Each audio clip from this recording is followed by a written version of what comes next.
La educación universitaria en el Perú ha demostrado haberse quedado estancada. No ha sido capaz de relucir ni lograr los principales fines de cualquier institución de educación superior. No se necesita hacer mayor investigación para reconocer estas características. Basta con ver los centros de estudios, los sílabus y las mismas clases que se han reducido al mero hecho de asistir al aula, escuchar, responder bien ciertas preguntas y al final de un largo camino, recibir un cartón en el que está impreso el nombre de uno. Felicidades, te has graduado. Poco debate, poco análisis, casi nada de investigación, todo eso quedó de lado.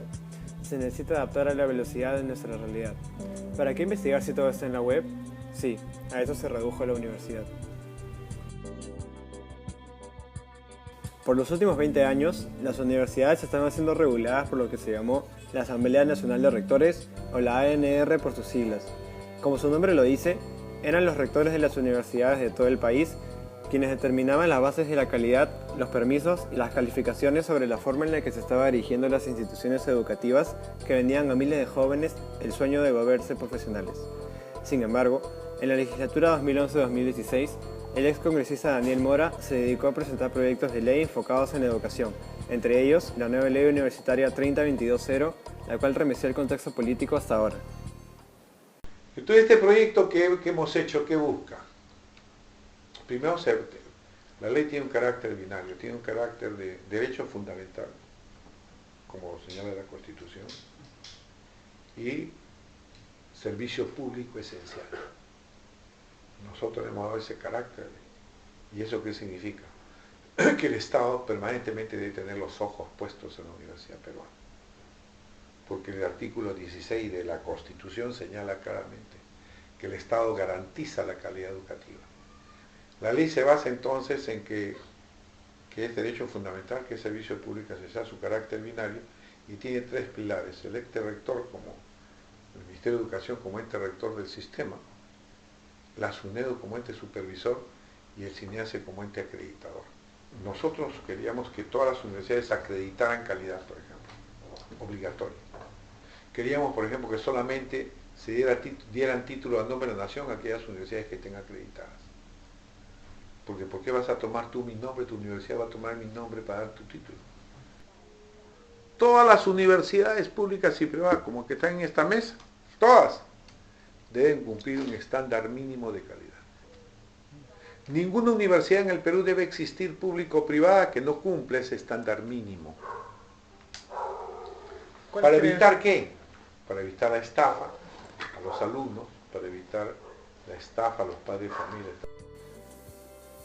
Una de las frases más sonadas en aquellos momentos de tensión al inicio fue del antiguo rector de la San Marcos, Pedro Cotillo. Lo reitero, efectivamente sí. Que vengan los tanques para sacarme. Hubo cierto momento de silencio en el que el tema universitario no estaba muy presente hasta que este año el congresista Velázquez Gesquén presentó el proyecto de ley 469 que intentaba hacer modificaciones a la nueva ley universitaria, alegando que esta violaba la autonomía de la universidad. Una gran discusión se ha armado alrededor de ese tema. Varios grupos universitarios, grupos académicos, periodistas y más han salido a dar su postura respecto al intento del congresista Gesquén de reformar la ley universitaria que tiene tan solo 2 años de promulgada. Uno de los políticos que se ha pronunciado sobre el proyecto de ley impulsado por Velázquez Gesquén es el congresista de Peruanos por el Cambio, Guido Lombardi.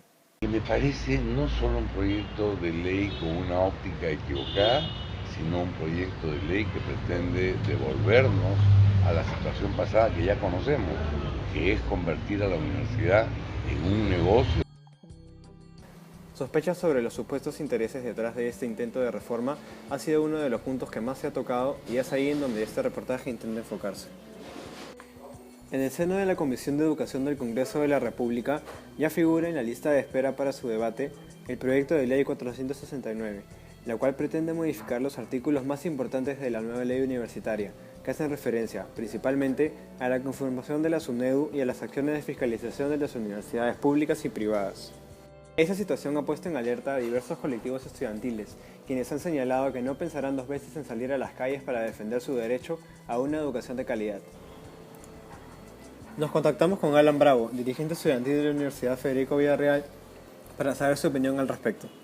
Y es que en algo nos hemos caracterizado los estudiantes de la Universidad Nacional Federico Villarreal ha sido de responder a la altura siempre de la problemática según se vayan presentando. Entonces, yo creo que de aprobarse, pues se daría primero una marcha multitudinaria a nivel de todas las universidades públicas y privadas también que tienen cierto grado de agremiación o están muy organizadas. También tienen el apoyo expreso del Ejecutivo. La contundente oposición de gran parte de la opinión pública al proyecto de ley presentado por el APRA ha generado que su debate se retrase ya varias semanas. Desde la aprobación de la ley universitaria en el 2014, tanto el fujimorismo como el APRA han hecho públicos sus esfuerzos por querer frenar la reforma, escudándose en el argumento del respeto pleno de la autonomía universitaria. Pero, ¿por qué tanto interés en defender las modificaciones a la ley?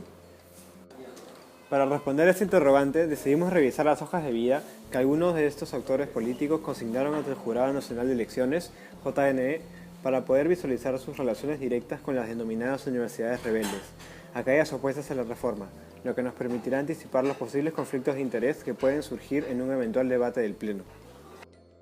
En lo que respecta a la bancada de Fuerza Popular, tenemos a 3 congresistas que presentan vínculos con universidades. Entre ellos están, en primer lugar, Lucio Ávila, quien es el actual presidente de la Comisión de Educación del Parlamento. Además, ha sido rector de la Universidad Nacional del Altiplano de Puno entre los años 2010-2014. También fue docente principal de esta misma universidad por 41 años, de 1975 al 2016. Cabe resaltar que fue elegido rector de la Universidad del Altiplano con lista única y también fue acusado de irregularidad. Por último, se presentó como candidato a la región de Puno utilizando recursos de la universidad. En segundo lugar, está Miguel Ángel Elías Ábalos.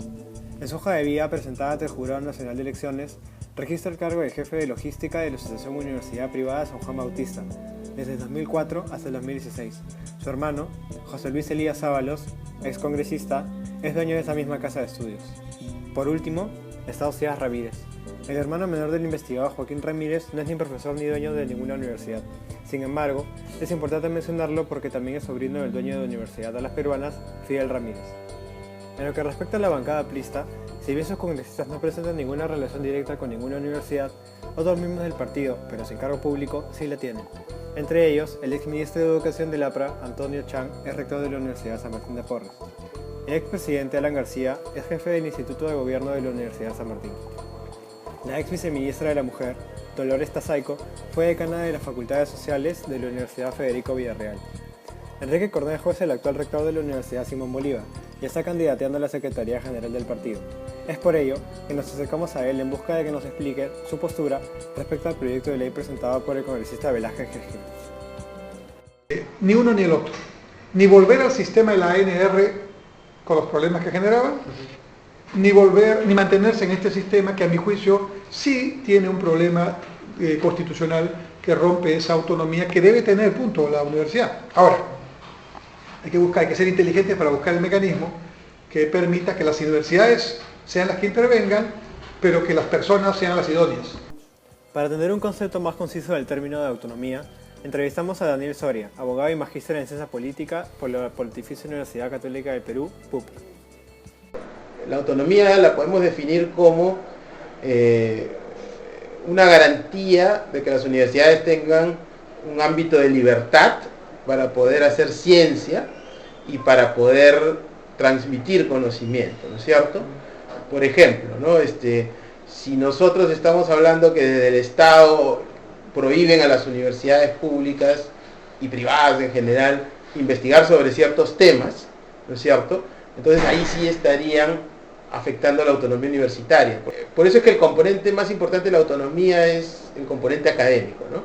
Y eso lo dice la propia ley universitaria. La autonomía universitaria es la libertad para hacer ciencia, ¿no? Ese es el concepto principal.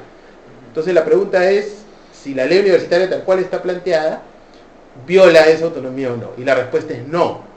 ¿Por qué? Porque la SUNEDU ha sido concebida como una entidad que verifique condiciones básicas de calidad. ¿Y por qué hay que verificar condiciones básicas de calidad? Porque la educación es un derecho.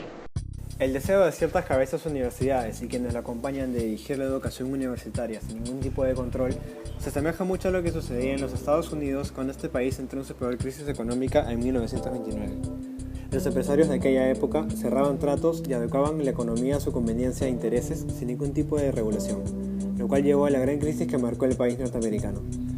De la misma forma, las autoridades universitarias han regido sentando ellos las mismas bases y reglas, lo cual lleva a la crisis educativa en la que nos encontramos.